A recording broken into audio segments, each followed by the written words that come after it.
Hello बच्चों, आप सभी लोगों का स्वागत है कंसेप्ट मंत्रा पे। अभी हमने एक चैप्टर कंप्लीट किया था जस्ट साइंस में। कार्बन एंड कंपाउंड चैप्टर चल ही रहा है अभी। और अब जो समय है वो काफ़ी आगे आ चुका है।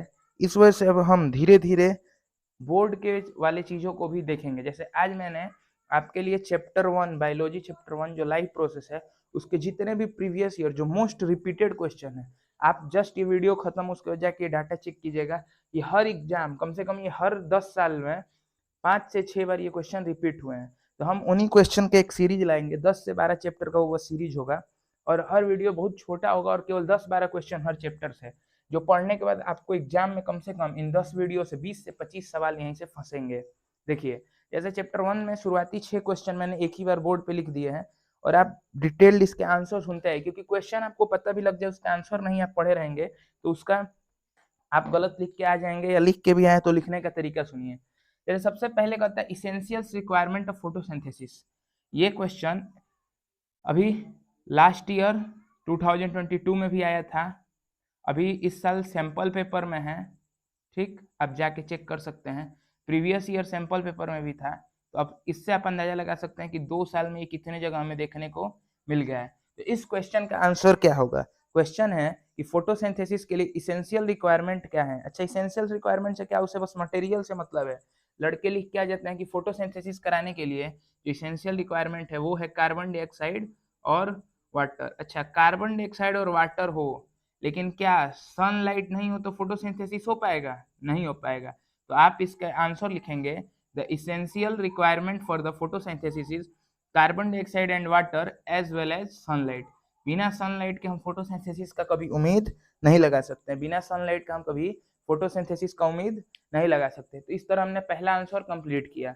ये ज्यादा बार 2 नंबर का मार्क्स, ये 2 मार्क्स का क्वेश्चन रहा है आज तक। कितने मार्क्स का रहा है? 2 मार्क्स का। उम्मीद है सब चीज फ्रेम में आ रहा होगा। थोड़ा कट रहा है लेकिन आप समझ सकते हैं कि कितने मार्क्स का रहा है। मैं यहाँ पे लिख दे रहा हूँ, ये हमेशा से कितने मार्क्स का क्वेश्चन रहता है? 2 मार्क्स का। ये वाला क्वेश्चन जितनी बार भी अभी तक कितने मार्क्स का है?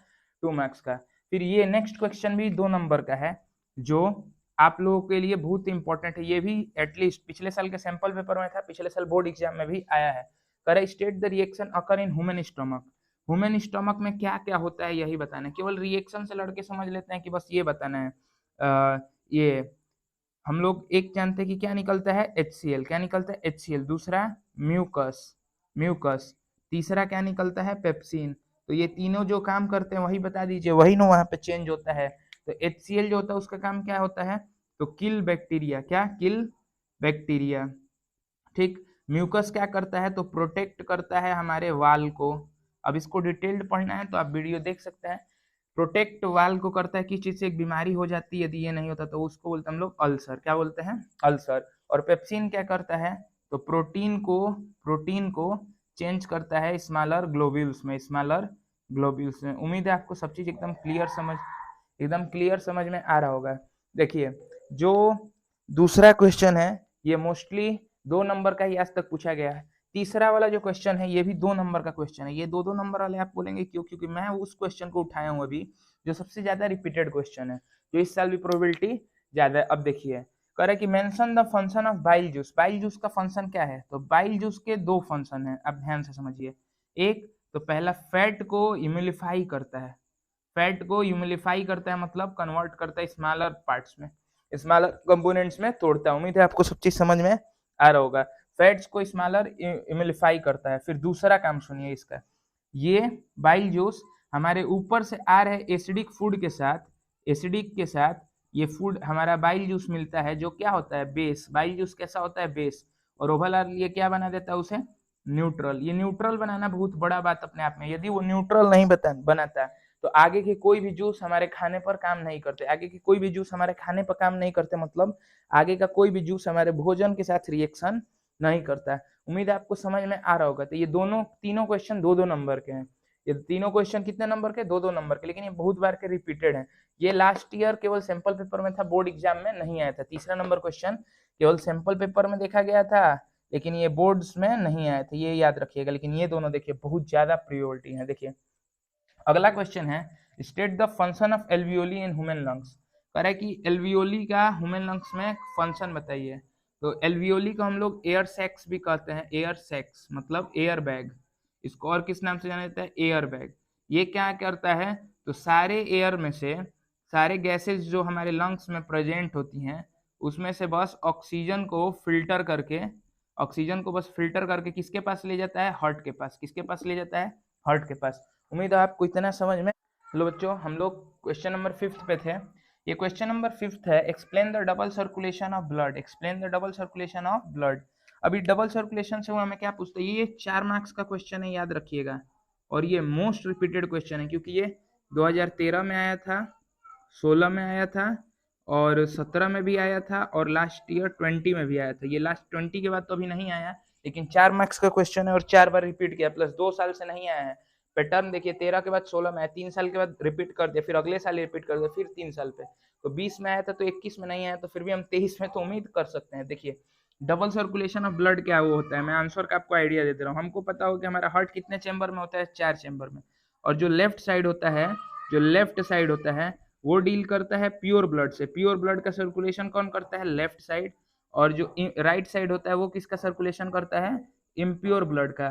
तो ये जो कॉम्बिनेशन होता है लेफ्ट राइट का, ये दो सर्कुलेशन को एक साथ करता है, इसीलिए हम लोग इसे डबल सर्कुलेशन के नाम से भी जानते हैं। उम्मीद है आपको इतना समझ में आ रहा होगा, कोई दिक्कत नहीं होना चाहिए, कोई भी दिक्कत आपको नहीं होना चाहिए। फिर है क्वेश्चन नंबर 6, फिर है क्वेश्चन नंबर 6। अब क्वेश्चन नंबर 6 क्या है, देखिए कहता है compare the function of alveoli और नेफ्रॉन। ये 3 मार्क्स का क्वेश्चन है। कितने मार्क्स का क्वेश्चन है, 3 मार्क्स का।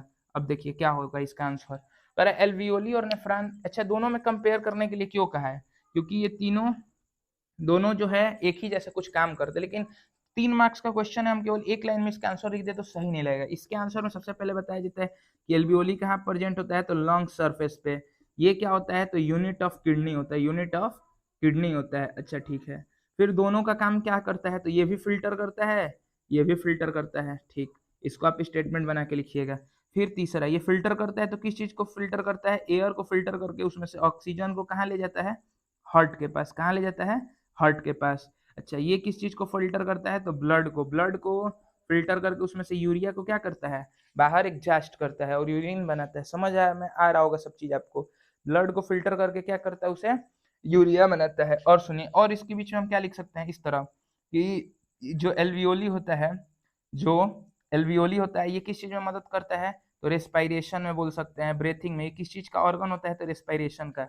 और ये किस चीज का ऑर्गन होता है, तो एक्सक्रिएटरी सिस्टम का, एक्सक्रिएटरी सिस्टम का। अब देखिए आपको पॉइंट, देखिए कितने पॉइंट मिल गए छोटे में, आपको डीप नॉलेज एक ही बार में। इतना आप आंसर यदि लिख के आ जाए उसके बाद आपका टीचर 1 नंबर आपका टच भी नहीं कर सकता है, एक भी नंबर आपके इधर से उधर नहीं होगा। और भी 4 क्वेश्चन है जो अभी आपको नेक्स्ट फ्रेम में, अभी मैं जस्ट 1-2 सेकंड के अंदर। हाँ बच्चों, अब आप लोग को नेक्स्ट फ्रेम में आंसर, अब नए क्वेश्चन मिल गए आपको, बोर्ड पे दिख रहे होंगे। देखिए अब देखिए बचे हुए 4 क्वेश्चन जो मैंने बोले थे वो बोर्ड पे। अब चारों क्वेश्चन में वैरायटी है। देखिए सबसे पहले मैंने क्वेश्चन ये दिया, ये बहुत ज्यादा 1 नंबर में या 2 नंबर में रिपीट करता रहता है। जैसे आपसे पूछेगा कि एक्सचेंज ऑफ गैसेज रेस्पिरेशन के दौरान लीफ में कैसे होता है, ब्रांच में कैसे होता है, अमीबा में कैसे होता है, फिश में कैसे होता है और फ्रॉग में। ये एनसीईआरटी में पूरा का पूरा चार्ट दिया हुआ है और जो हर 1-2 साल में एक ना एक छोटा क्वेश्चन इसमें से जरूर पूछ देता है और बच्चों को परेशानी होने लगती है। तो आपको पता होगा कि लीफ में किससे करता है, स्टोमेटा से। किससे करता है, स्टोमेटा से। ब्रांच में किससे, तो यदि ऊडी है तो उसमें स्टोमेटा होता है, वो ग्रीन कलर का है तो उससे स्टोमेटा होता है, नहीं तो लेंटिसेल्स होते हैं। क्या होते हैं, लेंटिसेल्स होते हैं। अमीबा में स्किन से, अमीबा में स्किन से। फ्रॉग में जब तक पानी के अंदर रहता है तब तक गिल्स मतलब टेडपोल रहता है, जब फ्रॉग हो जाता है तो किससे, लंग्स से। और फिश में किससे, हमेशा गिल्स से। तो इस तरह ये छोटे डाटा हैं जो हमेशा रिपीट करते हैं, तो आपको ये भी याद करना था।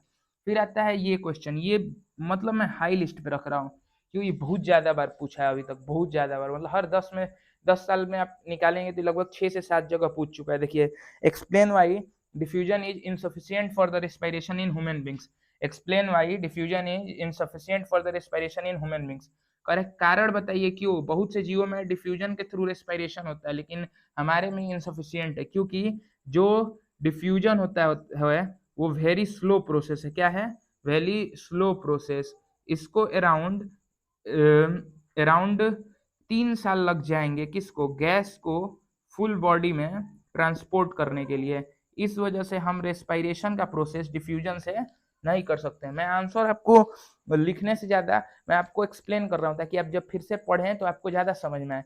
इसके बाद नेक्स्ट है कि डायग्राम का क्वेश्चन फर्स्ट चैप्टर से यदि कभी आता है तो सबसे ज़्यादा बार पूछा गया डाइजेस्टिव सिस्टम और रेस्पिरेटरी सिस्टम का। इसको बनाने का ट्रिक मैं बहुत से छोटे शब्दों में आपको वीडियो पे मिल जाएगी, छोटे ऐसा ट्रिक इसका मैं सिखा दूंगा। अब सुनिए, अगला है एक ऑर्गन नेम का क्वेश्चन आता है कि आपको एक डायग्राम दे देगा और ऑर्गन का नेम पूछा है। तो इसमें सबसे ज्यादा जो आज तक पूछा गया वो पूछा गया नेफ्रॉन का।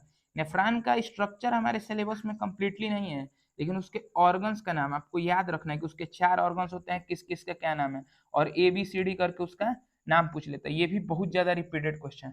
उम्मीद है ये वीडियो देखने के बाद आपको बोर्ड में बहुत ज्यादा मदद मिलेंगी और आगे की वीडियो के लिए भी हमसे जुड़े रहें, आपसे यही उम्मीद है। धन्यवाद।